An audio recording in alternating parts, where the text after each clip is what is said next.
komunitas-komunitas muda di Kota Metro yang saya lihat sangat kreatif ya, sangat energik, semangat dan sadar teknologi.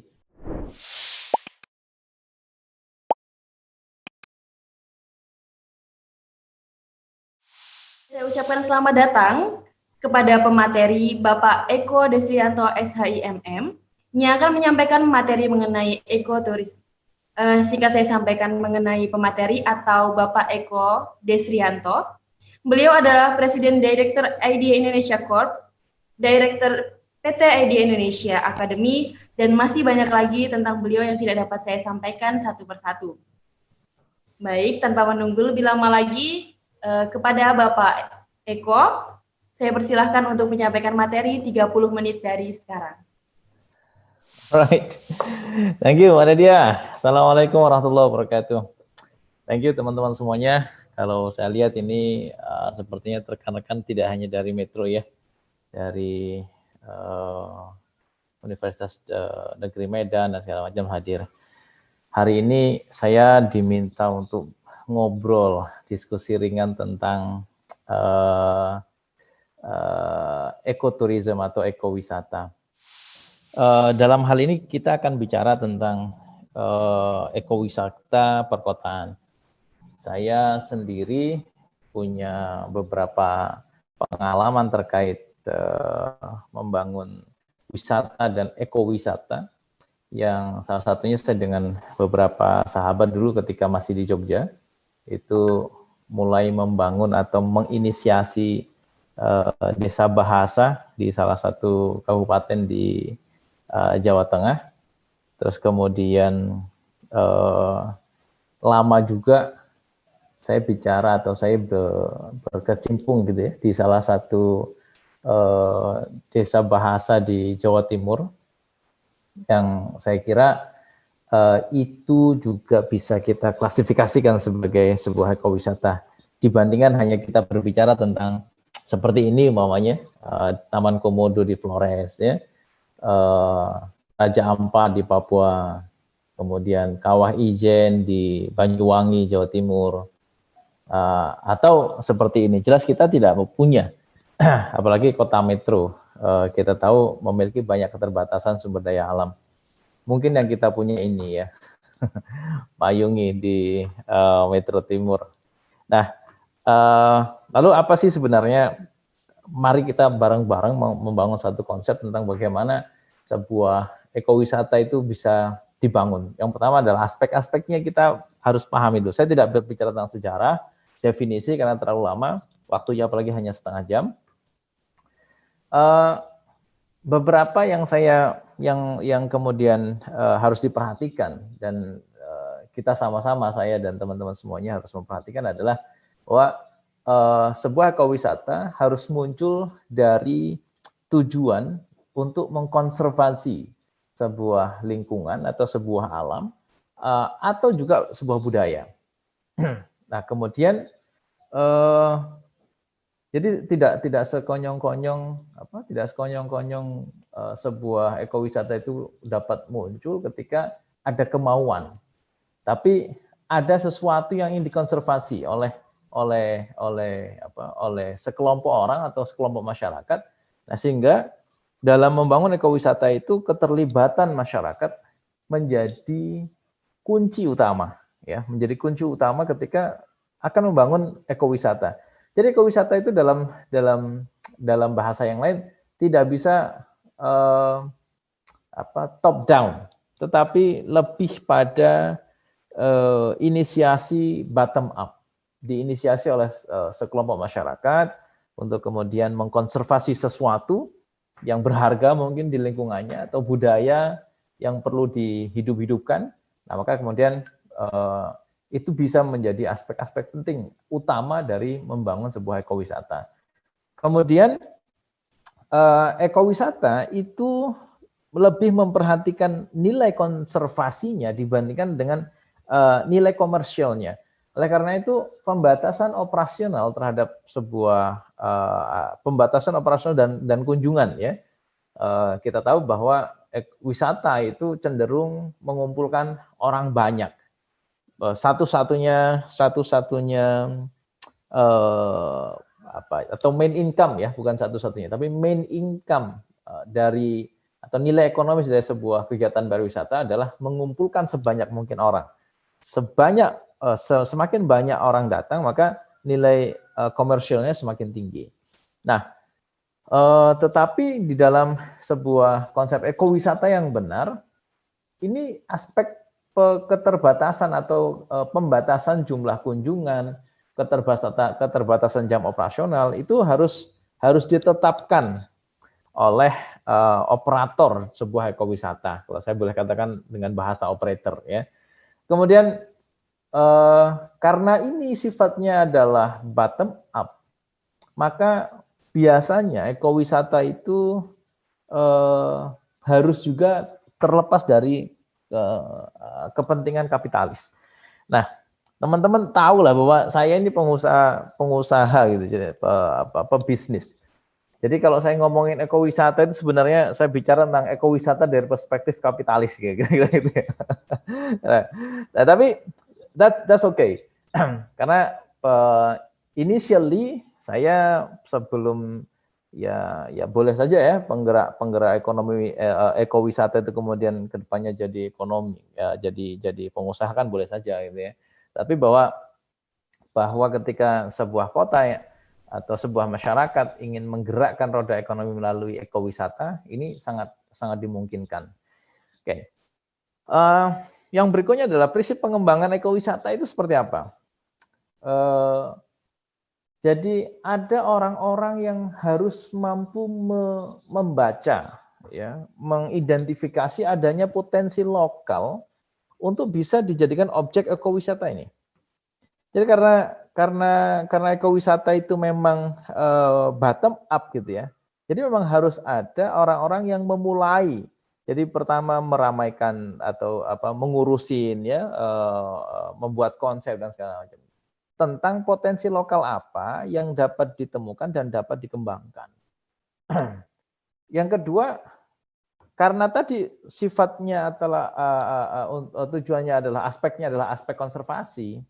Jadi ini tujuan dilakukannya atau dibukanya, diurusnya sebuah ekowisata itu harus menjamin keberlanjutan dari objek yang akan dijadikan ekowisata itu.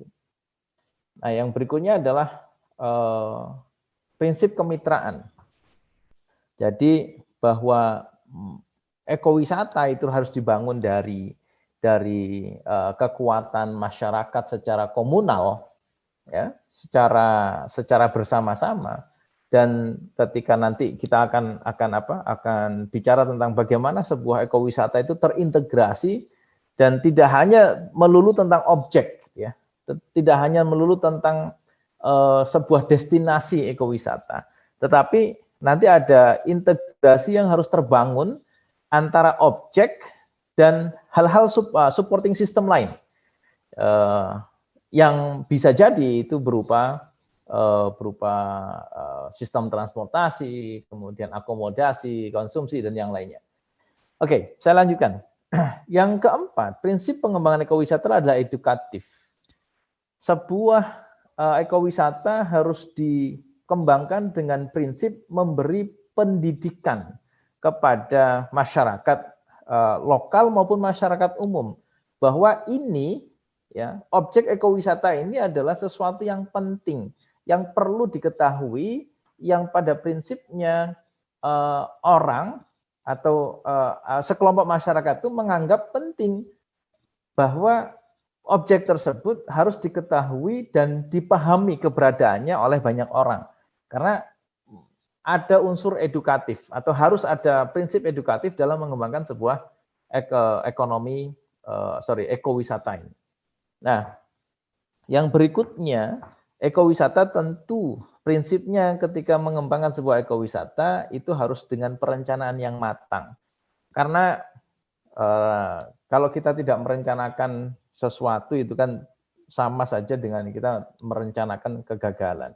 Artinya kalau kita sudah menemukan potensi lokal yang menarik, kemudian memang perlu untuk menjaga eksistensinya agar berkelanjutan, ada pihak-pihak yang potensial untuk diajak dalam sebuah frame kemitraan, kemudian kita memang perlu mengedukasi orang, memahami pentingnya objek ekowisata tersebut, maka kemudian yang berikutnya adalah perencanaannya juga menjadi bagian yang tidak boleh terpisah dari proses pengembangan ekowisata tersebut.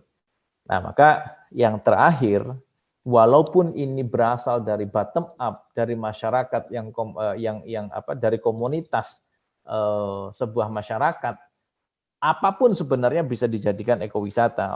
Orang suka memanah umpamanya di satu wilayah, orang suka berbahasa asing di satu wilayah, orang menemukan satu sumber air terjun di satu wilayah dan segala macam, itu pada prinsipnya semuanya bisa dijadikan ekowisata yang jika direncanakan dan dikelola secara profesional, maka bisa jadi itu akan menjadi ikon dari sebuah kota. Nah, saya akan lanjutkan dulu. Maka apa sih sebenarnya langkah-langkah yang perlu kita tempuh ketika sebuah kelompok masyarakat ingin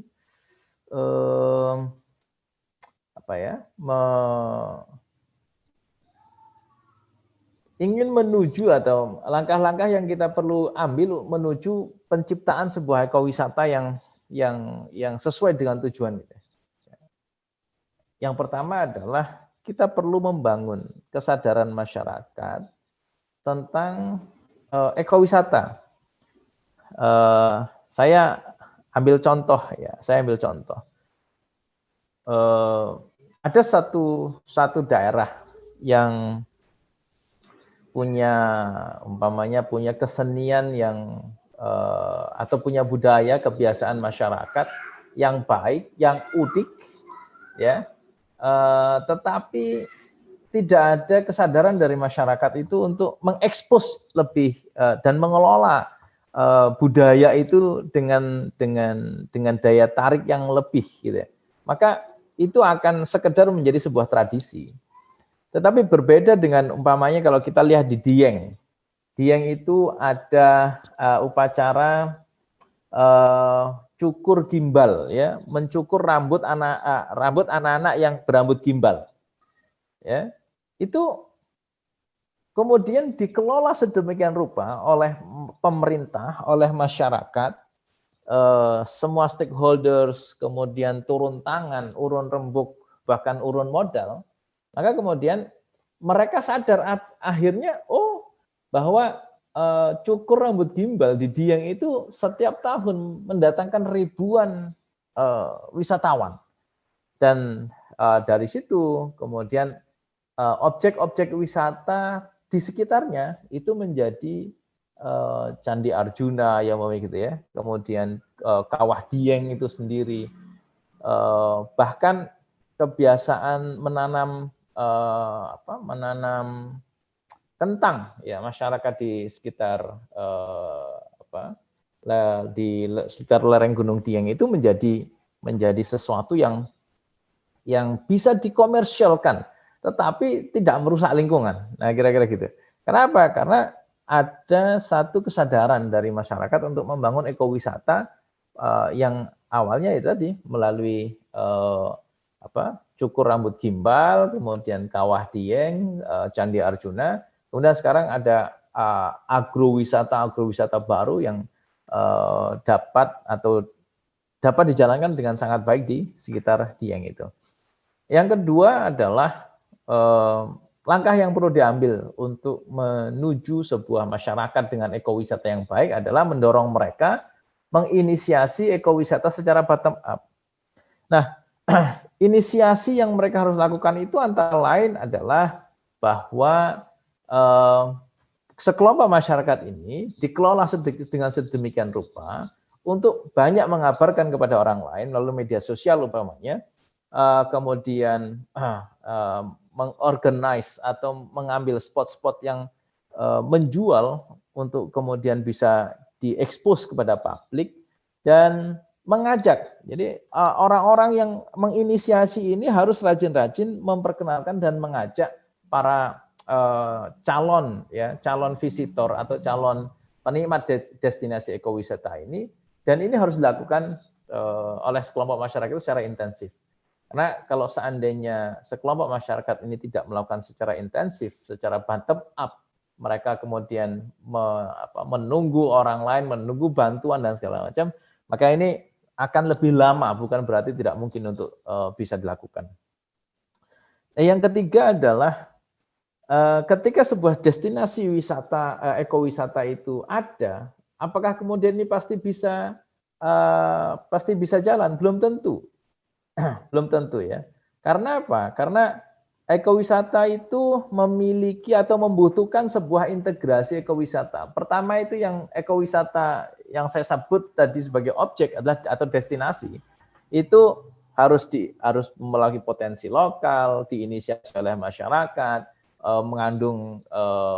mengandung edukasi, nilai konservasi dan segala macam. Itu tentang destinasi. Tapi yang kedua adalah infrastruktur. Jadi kalau seandainya orang mau naik ke Kawah Dieng ya, atau di Kawah Ijen, atau mungkin juga di Bromo umpamanya begitu ya, kemudian tanpa menyediakan infrastruktur yang layak, baik dan aman, nah, maka ini menjadi gerakan kontraproduktif kira-kira gitu. Tanpa ketersediaannya infrastruktur yang baik, maka semangat membangun ekowisata itu menjadi kontraproduktif. Yang ketiga adalah akomodasi. Jadi kalau umpamanya kita akan mengkonservasi sebuah budaya sehingga kita menciptakan ekowisata budaya. Kemudian para pengunjung destinasi ekowisata ini mestinya kita siapkan juga sebuah fasilitas akomodasi yang ada hubungannya dengan destinasi ekowisata tersebut. Contoh umpamanya kalau kita bicara ekowisata sejarah, di mana umpamanya ada tugu, ada candi, ada segala macam. Maka mana sejarah di Kota Metro, pada konteksnya Kota Metro, sejarah kolonialisasi, pengiriman para tenaga migran yang dibawa oleh Belanda ke Kota Metro saat itu. Nah, saat ini kan kita hampir bisa dikatakan tidak menemukan akses kembali pada masa-masa itu karena tidak adanya ekowisata yang membuat kita itu mudah untuk menikmati ekowisata sejarah Kota Metro itu sendiri. Nah, ini tidak terintegrasi. Karena kalau kita bicara mana rumah paling tua di Kota Metro yang bisa kita make up sedemikian rupa menjadi akomodasi sejarah, akomodasi ekowisata sejarah Kota Metro. Nah ini kita tidak atau belum mendapatkan itu. Atau mungkin akomodasi ini juga disesuaikan dengan sejarah ketika itu, umpamanya bentuk ada rumah yang paling tua kemudian direnovasi sesuai bentuk rumah-rumah zaman Belanda saat itu, dan kemudian ini menjadi tempat hunian ketika seseorang akan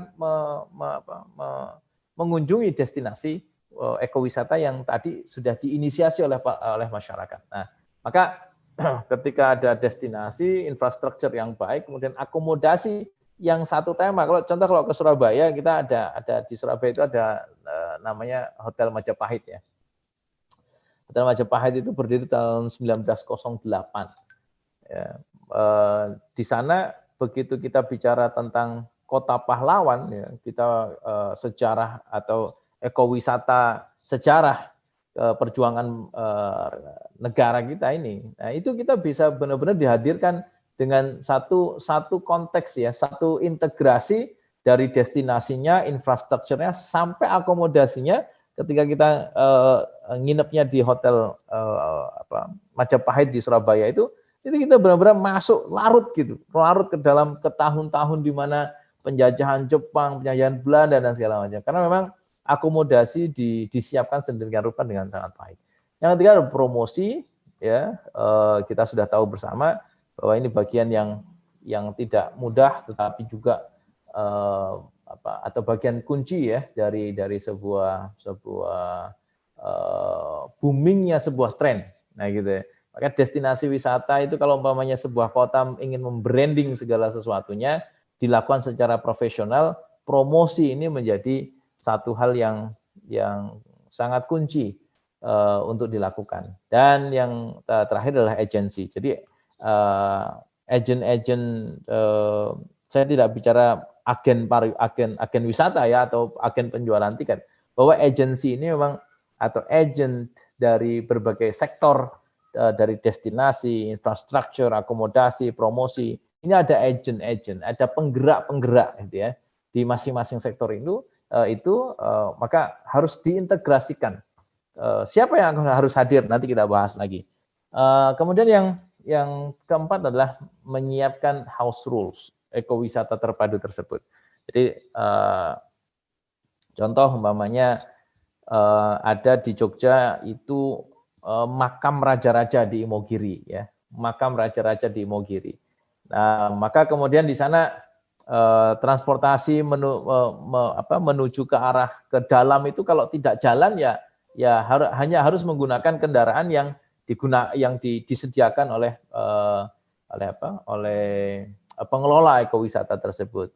Ya, kemudian house rules di destinasi wisata. Contoh umpamanya kalau di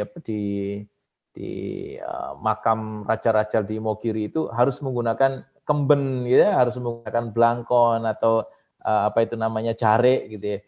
Nah, ini merupakan satu house rules ya, yang ketika kita mengembangkan satu konsep ekowisata ini benar-benar harus disiapkan sedemikian rupa. House rules di transportasi itu apa? House rules di destinasi wisatanya apa? Bahkan dikonsumsi. Ya, kemarin beberapa waktu sebelum COVID itu di awal-awal Maret, saya sempat ke Bangka Belitung. Di Bangka Belitung itu ada satu desa wisata baru yang ketika orang datang ke sana, ya mereka menyiapkan rumah panggung, kemudian konsumsinya itu selama di sana harus konsumsi masyarakat lokal. Jadi daun-daunnya itu daun-daun dari hutan lokal, kemudian rempah-rempah, bahkan kita diberikan bagaimana cara makan orang lokal ya. Contoh misalnya kita datang satu keluarga, maka anak yang paling kecil atau anggota keluarga yang paling muda itu harus mengambilkan nasi di semua piring anggota keluarga. Sementara lauknya nanti yang ngambilkan harus yang paling tua atau paling dihormati, kira-kira gitu.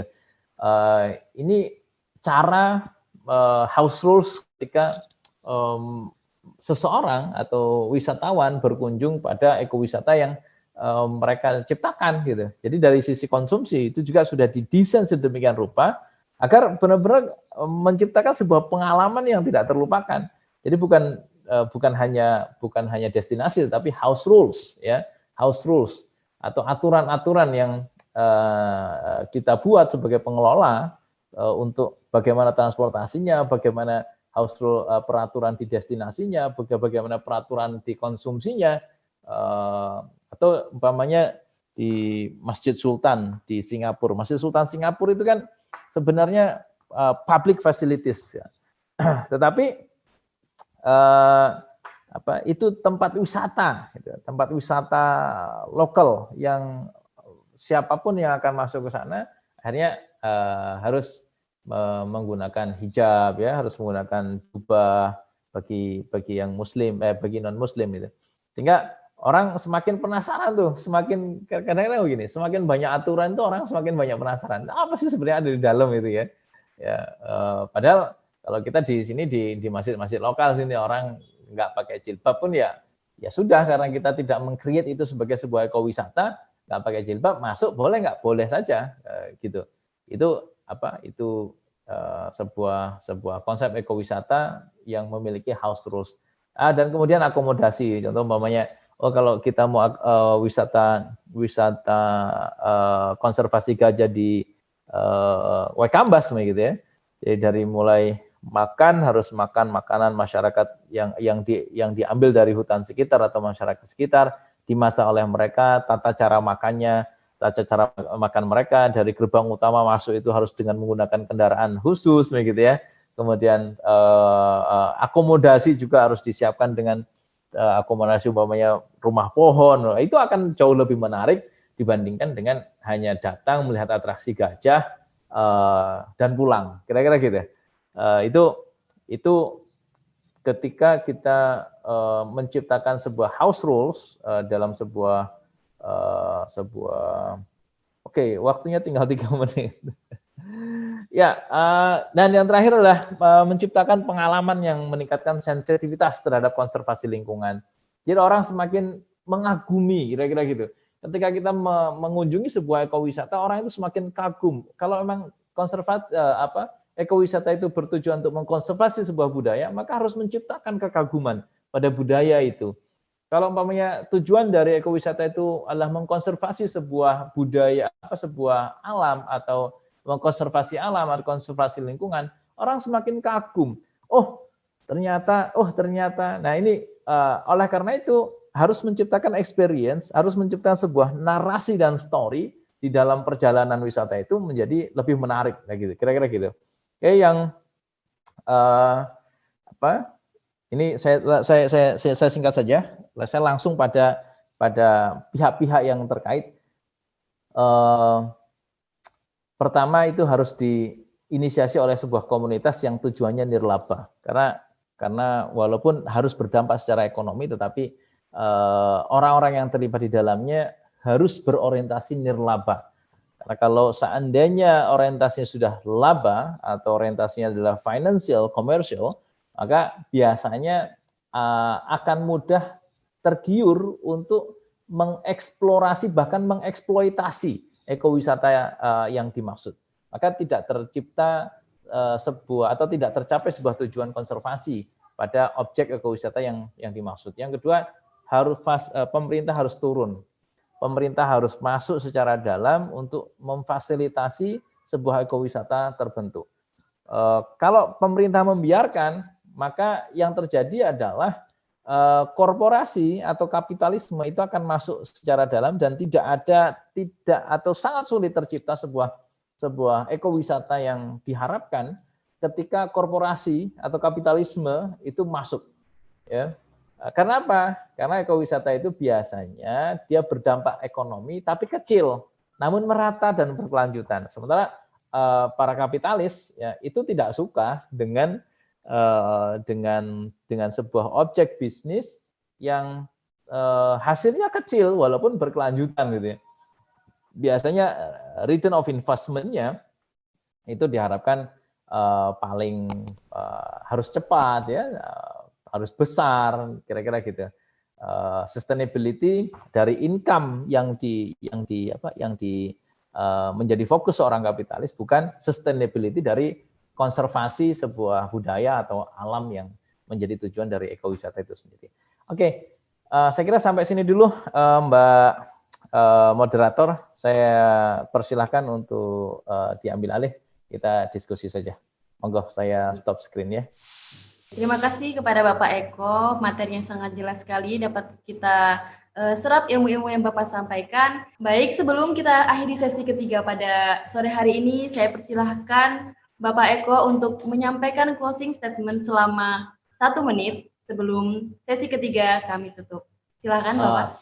Komunitas-komunitas muda di Kota Metro yang saya lihat sangat kreatif ya, sangat energik, semangat dan sadar teknologi, itu mestinya menjadi penggerak ekowisata Kota Metro yang luar biasa. Karena kita paham bahwa di Kota Metro memang tidak punya sumber daya alam yang memadai untuk dikonservasi secara masif ya, dipromosikan secara masif. Tetapi talenta-talenta anak-anak muda dengan berbagai macam hobinya, Kalau itu diwadahi dengan festival, diwadahi dengan perlombaan yang sistematis, terencana, terjadwal, dan melibatkan banyak orang, kemudian eventnya dilakukan secara atraktif, menarik, saya kira itu adalah potensi lokal untuk membangun sebuah ekowisata yang bisa diekspos secara regional maupun nasional, bahkan internasional. Ya, kalau boleh saya kasih sedikit cerita, di Malaka itu ada namanya Malaka River Festival. Kalau teman-teman tahu itu besar sekali, ya besar sekali Malaka River Festival itu. Tapi begitu kita ke sana, what is the thing gitu? Apa sebenarnya yang mereka tunjukkan itu? Mereka itu sebenarnya cuman nunjukkan kapal, ya kapal yang berlayar di sungai kecil, Sungai Melaka itu, kemudian musik, ya, kemudian lighting, dan itu ternyata sekarang menjadi festivalnya setahun sekali, tetapi destinasi itu menjadi destinasi wisata yang dikunjungi semua kapal pesiar yang landing atau yang sandar di Port Klang di Melaka. Apa yang terjadi? Melaka menjadi sangat terkenal di Eropa, sangat terkenal di berbagai macam belahan dunia. Nah, anak-anak muda, saya kira, apalagi mudah-mudahan Metro nanti dipimpin oleh anak muda ya, mudah-mudahan sehingga menjadi basis dari kreativitas yang bisa menimbulkan atau bisa digunakan sebagai dasar untuk membangun ekowisata. Thank you, Mbak. Dari saya cukup. Thank you. Assalamualaikum warahmatullahi wabarakatuh. Waalaikumsalam warahmatullahi wabarakatuh. Terima kasih Bapak Eko, closing statement yang sangat membangun semangat kita bersama untuk mewujudkan ekowisata di berbagai daerah. Saya selaku moderator mohon maaf jika terdapat kesalahan. Semoga semangat kita masih tetap sama, bahkan lebih semangat lagi untuk mengikuti online course dan menimba ilmu bersama-sama dengan pemateri yang luar biasa. Terima kasih atas segala perhatiannya. Saya Nadia Sentika. Selamat sore. Wassalamualaikum warahmatullahi wabarakatuh.